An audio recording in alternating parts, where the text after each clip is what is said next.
बिस्मिल्लाहिर्रहमानिर्रहीम। अस्सलामु अलैकुम नाजरीन, दुनिया मुख्तलिफ और अजीबो गरीब कबाइल से भरी पड़ी है। हजारों सालों से राइज कबीलों की मुख्तलिफ रसूमात आज भी इंसान को हैरान कर देती हैं। अजीबो गरीब कबीलों के हवाले से सबसे मशहूर मुल्क अफ्रीका है, जहां कई हजार साल पुराने कबाइल आज भी इंतहाई जालिमाना और वहशतनाक रस्मों से जुड़े हुए हैं। आज की वीडियो में हम आपको अफ्रीका के ऐसे ही हैरान कुन इंतहाई जालिमाना रस्मों से जुड़े और अजीबो गरीब कबीले सुरमा और उसकी शाखों के बारे में बताएंगे। मगर वीडियो में आगे बढ़ने से पहले अगर आप हमारे चैनल पर नए हैं तो बराए मेहरबानी हमारा चैनल info@adil सब्सक्राइब करें, जहां आपको बिलखुसूस इस्लामिक हिस्ट्री और बिलुमूम दुनिया भर की मुनफरिद मालूमात पर मबनी वीडियोस मिलती रहेंगी। नाजरीन, अफ्रीका इथोपिया के एक कदीम कबीले सुरमा और उसकी शाखों की खवातीन खूबसूरत नजर आने के लिए निचले दांत निकलवा देती हैं। आमतौर पर अगर निचले दांत न हो तो इंसान बदसूरत नजर आता है, मगर इस कबीले में यह रस्म है कि लोग अपने निचले दांत निकलवा देते हैं ताकि वो खूबसूरत नजर आएं। न सिर्फ ये बल्कि वो ब्लेड और नोकीले कांटों के जरिए अपने जिस्म पर खूबसूरती की गर्ज से मुख्तलिफ निशानात भी लगवाती हैं। इन खवातीन की खूबसूरती से मुतासिर होकर यहाँ के मर्द कई कई शादियां करते हैं, जिनकी कोई तादाद मुतय्यन नहीं होती। नाजरीन, इस अनोखे अजीबो गरीब और इंतहाई जालिमाना रस्मों से जुड़े कबीले में अमीरी और गरीबी का तायुन गाय की तादाद से होता है और लोग गाय का दूध नहीं पीते बल्कि उसका खून पीते हैं। नाजरीन, इस कबीले का नाम सुरमा है। सुरमा नामी कबीले का, जो अपने कदीम रसूमात और अकायद की वजह से मशहूर है, सुरमा इथोपिया में सोरी, मुर्सी और मयन कबीलों के मजमूए के तौर पर इस्तेमाल होता है। यानी इस कबीले की 3 ज़ेली शाखें हैं। ये तीनों गिरोह इथोपिया के जुनूब मगरिब और जुनूबी सूडान में आबाद हैं।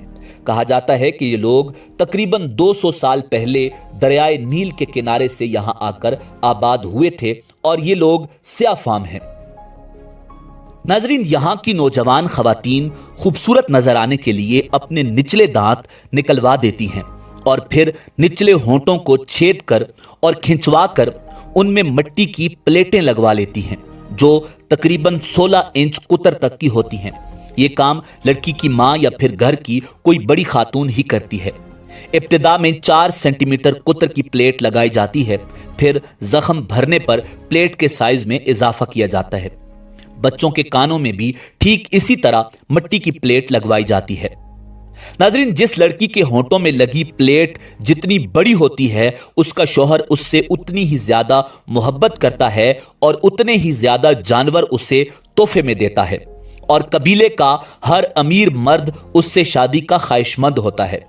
यहां मर्द उमूमन कई कई शादियां करते हैं और उनकी कोई तादाद नहीं होती, यहां तक कि एक एक मर्द की 40-40 बीवियां होती हैं, मगर एक घर में सिर्फ एक बीवी ही होती है जो उस घर की मालिक होती है।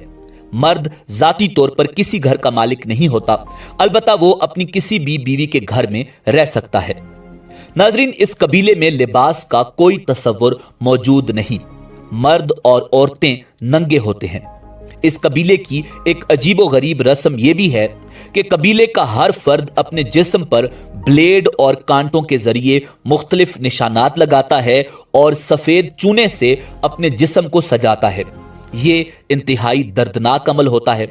खवातीन ये निशानात अपने जिस्म पर ज़ेबो आराइश के तौर पर कंधा करवाती हैं, जबकि मर्द ये निशानात दुश्मन कबीले के किसी फर्द को कत्ल करने के बाद कंधा करवाते हैं। नाजरीन, इस कबीले के मर्द अपने चौपायों की हिफाजत अपनी जान से भी ज्यादा करते हैं। आमतौर पर कबीले के हर मर्द की मिल्कियत में 30 से 40 गाय होती हैं। कबीले में अमीरी और गरीबी का तायुन भी गाय की तादाद से होता है। किसी मर्द को शादी की इजाजत उस वक्त तक नहीं मिलती जब तक उसके पास कम से कम 60 गाय न हो। शादी के बाद उसे अपने चौपाए अपने ससुराल वालों को बतौर तोहफा देने पड़ते हैं। चौपाए की पैदाइश और मौत पर मखसूस गीत गाए जाते हैं और हमारे यहाँ जिस तरह इंसानों के मरने पर रोते हैं اور ماتم کرتے ہیں، اسی طرح اس عجیب و غریب قبیلے میں چوپایوں کے مرنے پر لوگ روتے ہیں اور ماتم کرتے ہیں۔ ناظرین، خشک موسم میں یعنی سردیوں میں یہ لوگ گائے کا دودھ نہیں پیتے بلکہ اس کا خون پیتے ہیں۔ خون نکالنے کے لیے یہ لوگ ایک عجیب و غریب طریقہ استعمال کرتے ہیں جس سے گائے کو انتہائی تکلیف ہوتی ہے مگر وہ مرتی نہیں۔ یہ لوگ توما نامی آسمانی خدا کی عبادت کرتے ہیں۔ ہر قبیلے میں ایک روحانی پیشوا ضرور ہوتا ہے جس کا کام قبیلے کے لوگوں کی دعاؤں کو توما تک پہنچانا ہوتا ہے۔ یہ توما نامی ایک آسمانی خدا کی عبادت کرتے ہیں اور اس کو اپنا معبود مانتے ہیں۔ جب قبیلے کے افراد محسوس کرتے ہیں کہ بارش ہونی چاہیے تو وہ اس شخص سے بارش کی دعا کا مطالبہ کرتے ہیں جو ایک مخصوص درخت کے کچھ حصے کاٹ کر اسے چباتا ہے، پھر اسے مٹی میں ملا کر اپنے جسم پر مل لیتا ہے۔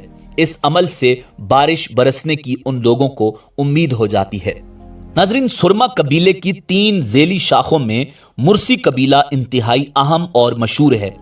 یہ قوم ایتھوپیا کے ایک جنگلی قبیلے میں سے ایک سمجھی جاتی ہے۔ پوری دنیا میں یہ قوم سب سے زیادہ غیر معمولی ہے۔ ایتھوپیا میں مرسی قبیلہ تقریباً 6500 افراد کی تعداد میں شمار کیا جاتا ہے۔ ان لوگوں نے زندگی گزارنے کا انتہائی عجیب و غریب طریقہ اپنا رکھا ہے۔ گلے میں اور کانوں کے ساتھ گائے کے سینگ لٹکانا اور ہونٹوں میں بڑی بڑی پلیٹیں لگانا ان لوگوں کی خوبصورتی سمجھا جاتا ہے، مگر یہ دکھنے میں انتہائی خوفناک نظر آتے ہیں۔ ناظرین، بر اعظم افریقہ کو کالا بر اعظم بھی کہا جاتا ہے۔ مرسی یہاں کے جنگلی لوگ ہیں کیونکہ کوئی بھی منطق ان کی طرز زندگی کی وضاحت نہیں کر سکتی۔ اس قبیلے کے لوگوں میں شراب بہت مشہور ہے جو یہ لوگ دیسی طریقے سے بناتے ہیں اور پھر اس کا بھرپور استعمال کرتے ہیں، جس کے نتیجے میں یہ لوگ پاگل ہو کر ایک دوسرے کو قتل بھی کرتے ہیں اور ایک دوسرے پر جاریت بھی کرتے ہیں۔ مرسی قبیلے کے لوگوں کی زندگی انتہائی خوفناک نظر آتی ہے اور اس قبیلے کے لوگ دیکھنے میں ہی انتہائی خوفناک اور انتہائی عجیب و غریب دکھائی دیتے ہیں۔ ناظرین، مرسی قبیلے کے لوگ اپنے مرنے والوں کو کھا جاتے ہیں۔ ان کے ہاں ایک عقیدہ ہے جسے عقیدہ عداوت کہتے ہیں۔ اس عقیدے کے تحت ایک دشمن قبیلے کے لوگ دوسرے دشمن قبیلے کے لوگوں کو مار کر کھاتے ہیں۔ ان کے ہاں انسانوں کی موت سے جانوروں کی موت زیادہ اہمیت رکھتی ہے، جس پر وہ روتے بھی ہیں اور ماتم کرتے ہیں۔ ناظرین، اسی امید کے ساتھ اجازت دیجیے کہ آپ کو ہماری ویڈیو پسند آئی ہوگی۔ ملتے ہیں بہت جلد ایک نئی تاریخی، تحقیقی اور معلوماتی ویڈیو کے ساتھ۔ دیکھتے رہیے info@adil۔ اللہ رب العزت آپ کا حامی و ناصر ہو۔